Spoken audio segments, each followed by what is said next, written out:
Hi guys, welcome back to my channel. My name is Melissa, and today we are going to be reviewing Satanic Ritual Abuse, Principles of Treatment by Dr. Colin A. Ross, MD.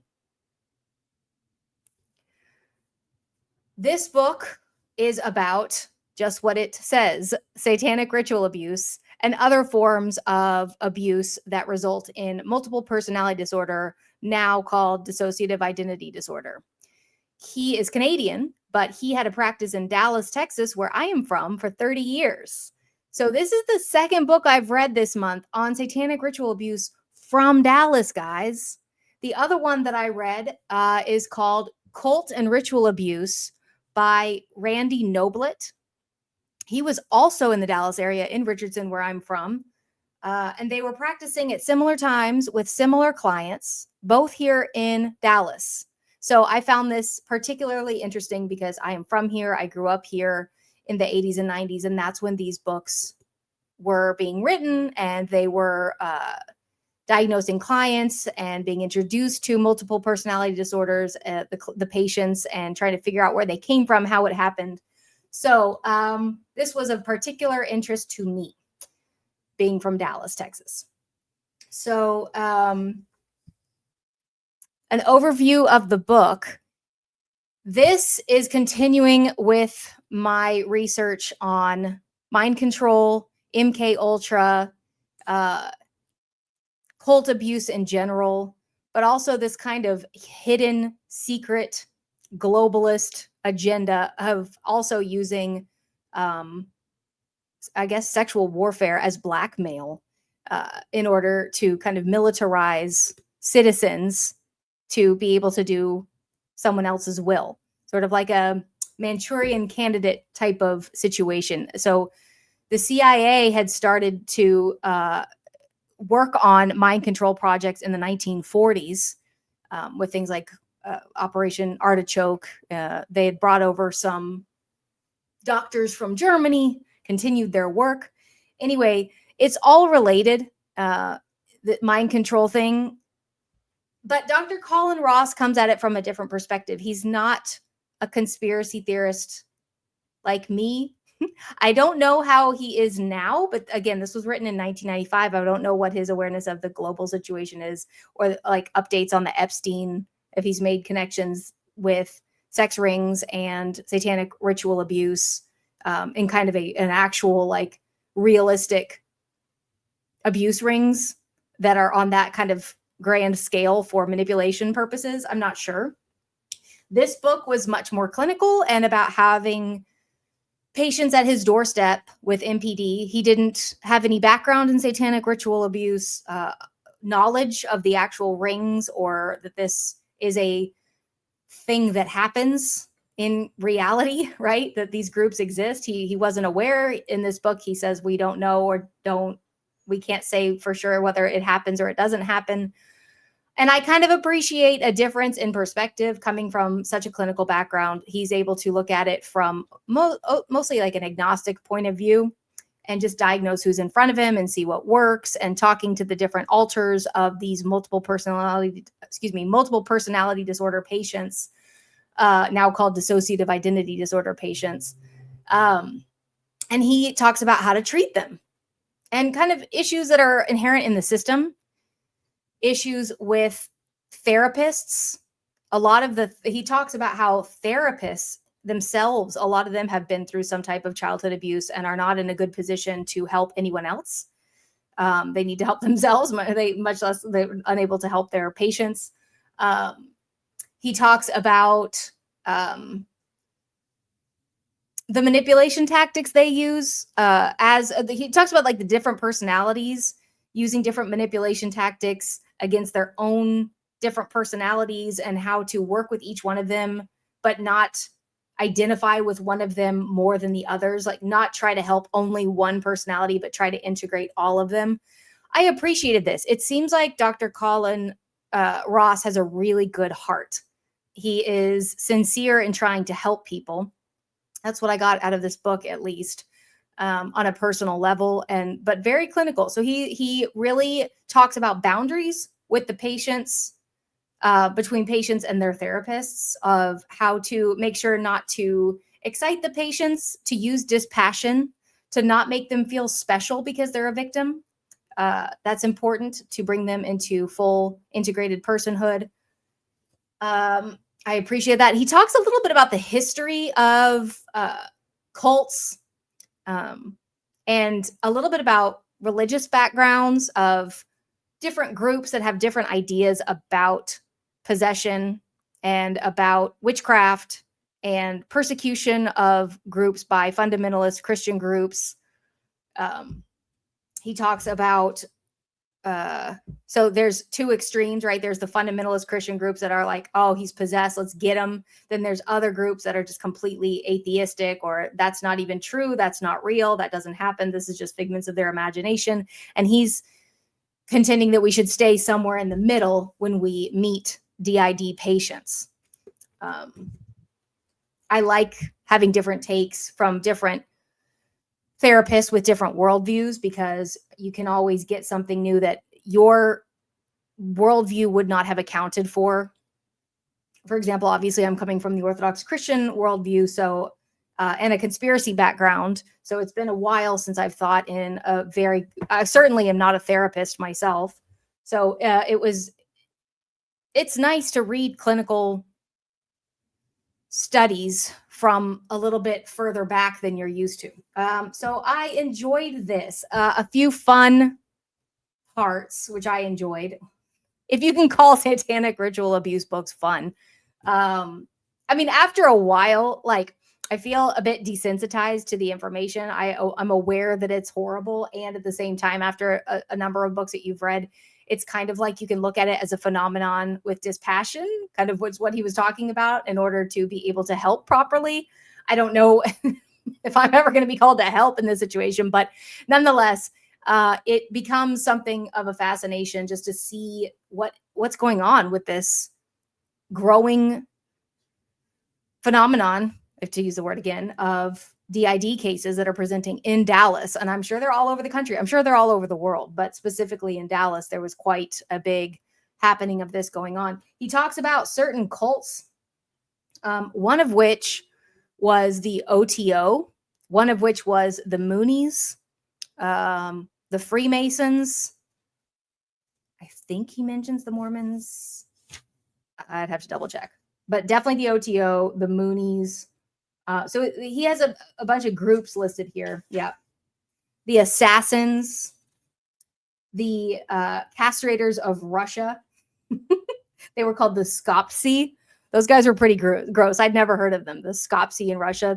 It's basically these degenerate cult groups. So his point is that he has some awareness that cults exist and that they do gross things. And we should not 100% write out that there is indeed current day satanic ritual abuse. So while I was reading this book, I Googled the OTO, which is a satanic group that was at one time run by Aleister Crowley, the infamous Satanist of the early 1900s. And just to see if there was any OTO groups still operating, and if so, were they in Dallas? And what I found was, yes, there is a group in Dallas, and it's in Richardson, 5 minutes from this guy's office. By the way, he has an office in Dallas, like 10 minutes from me. And so I went and looked at it, and it was this creepy second floor, blacked out office space for the OTO, and they still have meetings. So I thought, I'm wondering if they were in operation at the time that Dr. Colin Ross was writing this book and seeing all of his DID patients. If they were coming from somewhere, there's a good chance they were coming from there. There's also a Freemasonic lodge right around the corner in Dallas. This is all Richardson, Texas, right around the corner, still active. I think the Freemasonic lodges are a little bit less active than they were in the 80s and 90s, but nonetheless, it's still there. There is a Moonies temple, which is this Korean cult in Irving, Texas, which is about half an hour away. So yeah, there are active cults here right now. And then, of course, right around the corner, we have the therapists. And then Dr. Noblet from the other book I read, the Cult and Ritual Abuse book, he was also in Dallas at the same time. So I'm just wondering, with all the number of patients that they were seeing in the Dallas area, could they have been coming from these specific cults right around the corner? Where else are they coming from? Now, of course, Dr. Ross talks about, that they're not necessarily all cults at all. He certainly stresses not to just assume that everyone with DID or MPD, whatever you want to call it, is actually a victim of satanic ritual abuse. They could just be your everyday mill child abuse cases. There could be random teenagers with angst that are dabbling in Satanism they've found online or books or movies or AC/DC, like songs, bands. It doesn't necessarily have to be this big organized cult ritual that creates this mental disorder in so many people. There are a lot of other alternative theories about how this could have been. Also, I like the way he says that not all their memories can actually be believed. They're highly suggestible people. And of course, there's multiple personalities within each one, but they are very hypnotizable people, very suggestible. You can influence them very easily. They have memory fragments. So a lot of times they have memory missing. So it's very difficult when someone tells him a story about a specific ritual abuse that he can conclusively say that is fact, that actually happened. It's very difficult in these patients because they are so suggestible, and especially if it happened so long ago. He does mention, also talks about the false memory foundation.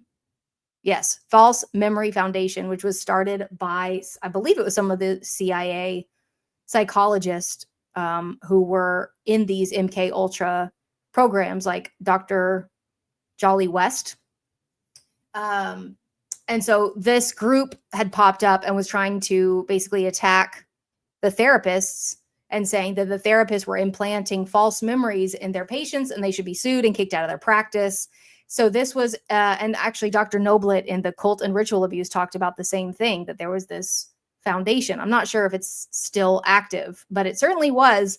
And I even remember that being in the news about how false memories and the satanic panic, how there were all these false allegations of satanic activity that were just made up. And it was a terrible thing to falsely accuse people. And come to turn out, some of it it's not all hogwash. Some people do fake memories and accuse people falsely on purpose. But a lot of the times, that the majority of that, that entire system of the false memory foundation was set up to discredit valid research and inquiry into DID, MPD, and the abuse that these patients were presenting with, all these symptoms that they were presenting with.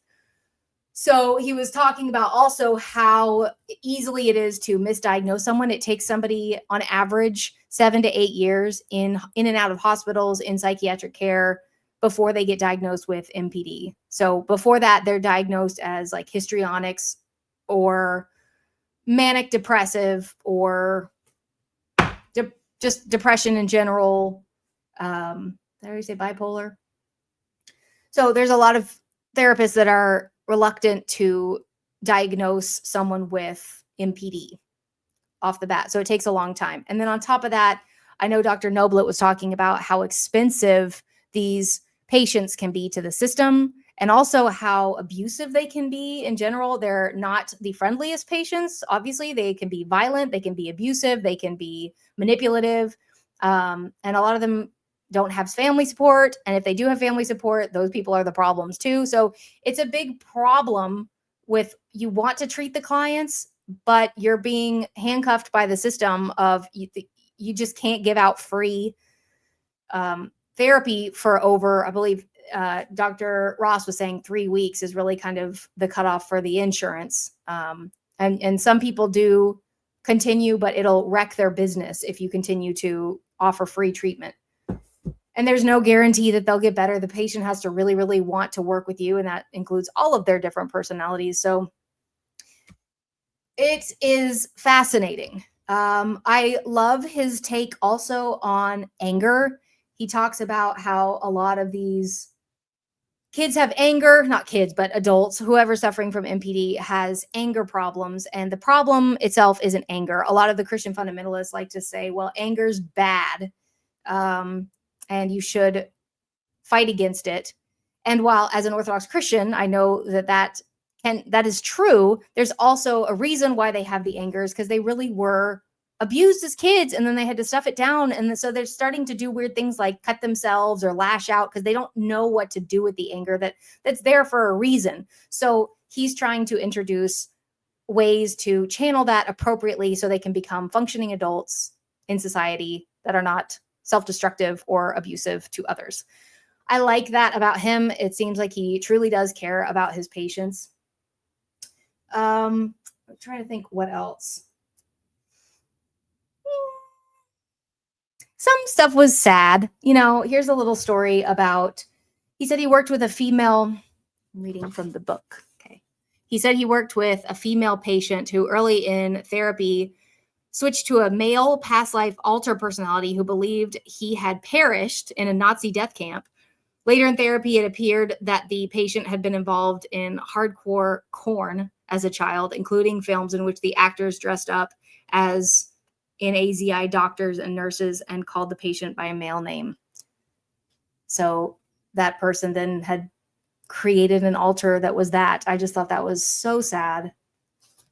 Then there's interesting information. There's a whole section that he put together on key satanic dates. So if you want to mark your calendars for the dates that weird stuff happens, he said the main dates that are cause the most trouble in the psych ward would be December 21st, February 2nd, Easter, June 21st, and September 7th. So, for example, let's see. The solstice dates are easy to account for, as is Easter, right? Since it's a key time to invert and mock Christianity. February 2nd is Satanic Revels, and the 7th of September is Marriage to the Beast of Satan. Other significant dates include the 30th of April, Walpurgis Night, the 25th of February, Saint Walpurgis Day, and the 1st of August, which is Llamas Day. So if you want to mark your calendars when, weird things start happening, or why, if you notice anybody in your life getting goofy, I don't know. So, that is about that. So this is Satanic Ritual Abuse by Colin Ross. Now, if you want more information, I have to shout out a few channels. My favorite channel that I have been into recently is the Ted Gunderson Private Investigator channel. They are doing fantastic work. And they should have quadruple the followers, tenfold that they have, because he does incredible interviews with the authors of some of these books. He does deep dives into rabbit holes of SRA and, pedo rings and things of that nature. So he, has done an interview with Dr. Colin Ross. Again, this is Ted Gunderson Private Investigator channel. I'll link it below. He also did a lot of really good work with the Franklin cover-up and interviewed a lot of the characters that were in this 80s pedo ring. If you haven't read the Franklin cover-up, I do have a video on my site about the Franklin cover-up. It was a Nebraska ring similar to the Epstein ring. So it's a microcosm of the bigger picture. And it's a great intro to blackmail used by politicians and really high up people. This is good information as like a starter on SRA, or just getting like a little bit of how it works, who the players are in a small, well, it's not really a small town, but getting started to understand Epstein. Also, if you're going to dive into Whitney Webb books like One Nation Under Blackmail, there's 2 volumes to this. It's so intense with all the information. It's nice to have some kind of a background on SRA, just the basics. and a little bit of a tiny case study prior to getting into major global elite SRA circles and how they work. Also, I have to shout out my friend Jamie Hanshaw, who has been instrumental in getting me into this research. She recommended Kurth Barker. He is a survivor, and he wrote this book called Cannibalism, Blood Drinking, and High Adept Satanism. This book scarred me, and it had to happen. I mean, it was a look at the dark side from a survivor's point of view. And spoiler alert, he ends up okay. I mean, he's come out of it and found Christ, and he's wonderful in writing these books. Really kind of a hero character in my mind, anyway, that someone can come out of a situation like that. But it's a firsthand written account of what it looks like inside of a satanic, ritually abused cult, and his mind and how he gets through it, and kind of what happened, the ins and the outs. It did make me think, after reading the Colin Ross book, that I want to go back and reread the Kurth Barker book, because I would like to see if there's any part that could potentially be fantastical, because he was subjected to so many different traumas and drugs and fantasies that, is it all 100%? I don't know. But it was certainly a wake-up read. I would recommend it. This one is not for the faint of heart. If you just want to get some basic information on SRA, the Colin Ross book, where did it go, is a good place to start, because it's so clinical. It's really not gross. So you can get through the information without getting a lot of really nasty stories. It's very kind and topical. Other books I just wanted to mention along this same line would be, I have a book review on Raging Waves. This is inside one MPD lady's brain and how she functions, and her journey with a therapist who is good, and her constant, like, her inner world and how in turmoil she is. So, you know, when we look at people that are weird and goofy and are acting strange, we never know what they've been through and what's causing that. She was in so much torture, and I imagine she looked like a goofball to everybody that met her, and was frustrating, and you couldn't understand her. And yet reading something like this really makes you understand how important it is not to judge others, because you never know their struggle. I mean, and how much they're suffering. So this was a nice one. Again, this one was not gross. A lot of this, it was just more of the beauty of her struggle. And spoiler alert, it has a happy ending. So if you want a happy ending, Raging Waves is a good one. Raging Waves by Connie Winter. Okay.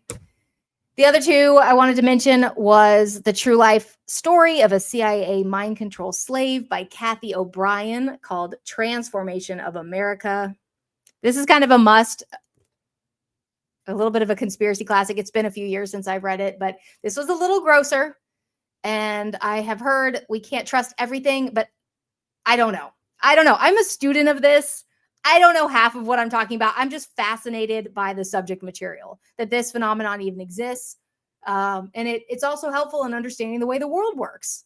And the good thing is, when you're doing this kind of work, if you're an Orthodox Christian, you're rooted in a good worldview where you can always come back and go to church and know that God always has the last word.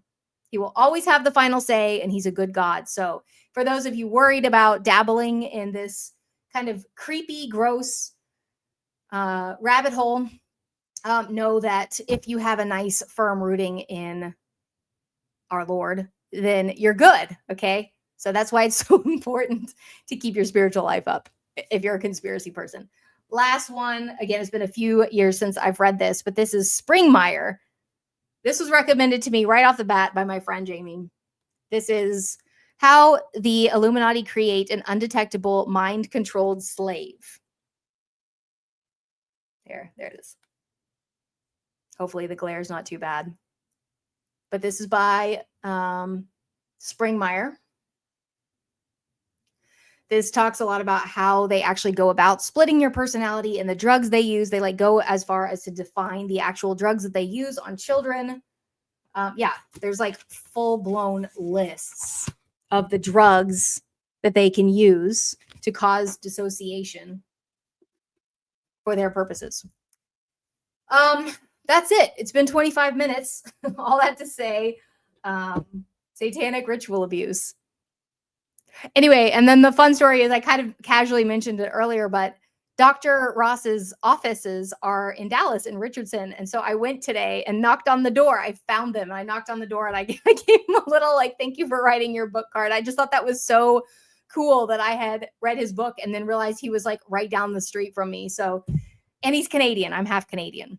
So it's very cool to go on these little rabbit hole trails. You never know where they're going to lead or, you know, what's in your backyard. Also, I would never have known that the OTO is right around the corner too. So that being said, happy reading, guys. Please, if you've made it this far, 25 minutes, let me know in the comments what you think. And because I love the comments, I read them all. They give me life. So thank you for commenting and watching, and I will be in touch real soon.